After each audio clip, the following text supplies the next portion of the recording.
Hello. Today we have the fifth line of the 12th gate, and it's called the Pragmatist.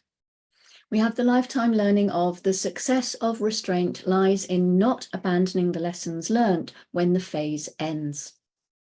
It is projected on all 12th gate people that they are pragmatic, that they are cautious, and that they are careful. This is what the outside sees. It projects onto the whole of the hexagram through the fifth line. The success of restraint lies in not abandoning the lessons learned when the phase ends. So this immediately tells you something about this line. It's not like the second line. It really knows that there's something on the other side. And that thing on the other side is emotional energy. And it knows that emotional energy comes and goes. It's that wave, it comes, it goes. And it knows that each time the energy is there will be a period afterwards in which they're going to be alone.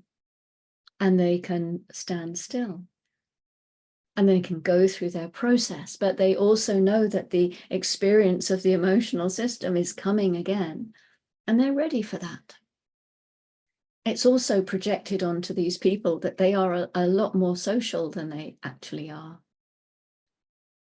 What is so important about this fifth line is that, because they always get this social projection placed onto them, they get a lot of experience. And if they are clear each time about the nature of that experience, then finally they are people who have very special social skills, because they know when to be in the mood and how to interact when they are in the mood. The exaltation says light is always conscious of darkness, caution as an expression of social experience. Now, the pragmatist is just that. They're very pragmatic. They know that emotions can be gooey and sticky, and also that they can be great and wonderful. And being pragmatic and practical, they are able to be in the correct timing, to be able to enter into social contracts, and just as important, they have a way to get out safely too.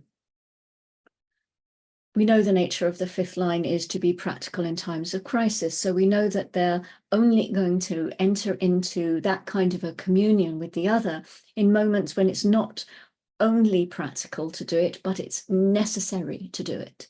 And that is key for the individual. In the detriment, we have the tendency to remember only the most painful lessons learned. Caution, which is conditioned by the most painful social experiences. This side of the energy can be kind of, yes, I learned a lot about this social interaction, but there's a lot that I really don't like. They get to see that the social mechanism of the individual is not always pleasant.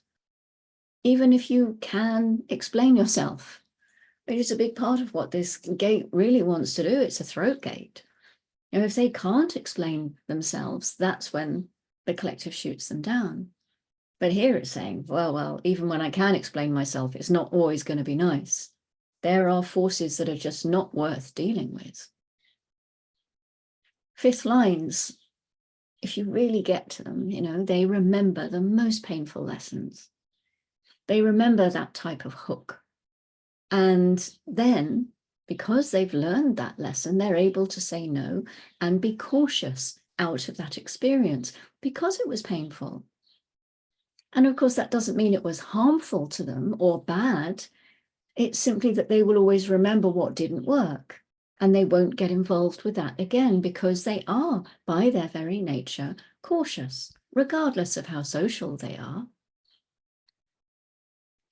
In the gate 11, the grounding force, we have the philanthropist. Philanthropy is the desire to promote the welfare of others. That's a sort of vague dictionary definition. And actually, the dictionary definition of pragmatism, it evaluates situations in terms of the success of their practical application. So what is the link between the 11.5 and the 12.5? Perhaps it is simply that the welfare of others is critical when you are evaluating whether it is the correct time to mutate them. taking care of their welfare will give an insight into whether they have the openness to hear the message. What do you think?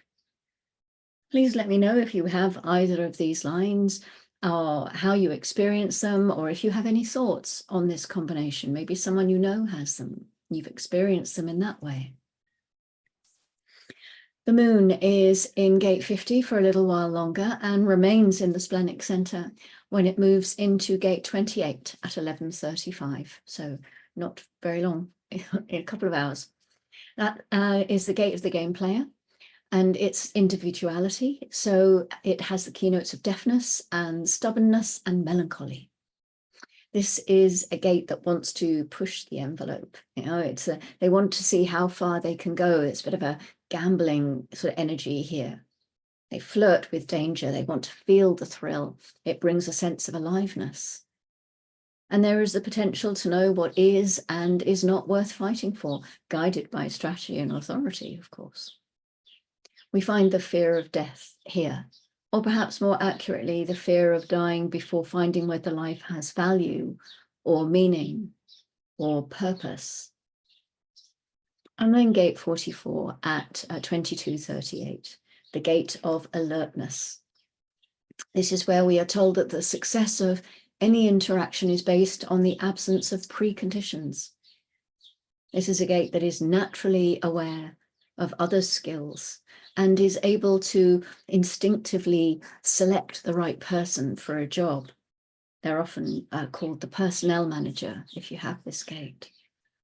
There's also a heightened sense of smell in this gate. It's one of those things where you can smell the right person. And smell can be strange, but it's a really important element to this stream that runs from the 54 into the 32 and then the 44 to the 26. As all splenic gates carry a fear, here we have the fear of the past catching up with us, of repeating past mistakes. This is also a memory gate. And so the memory of failure or the memory of success of our past experiences, this contributes to the instinctive alertness around survival that is found here in this gate 44. So that's our weather for today. I hope you enjoyed that, found some resonance in that. Please do let me know if you did. And I will see you tomorrow. And until then, go gently. Bye-bye.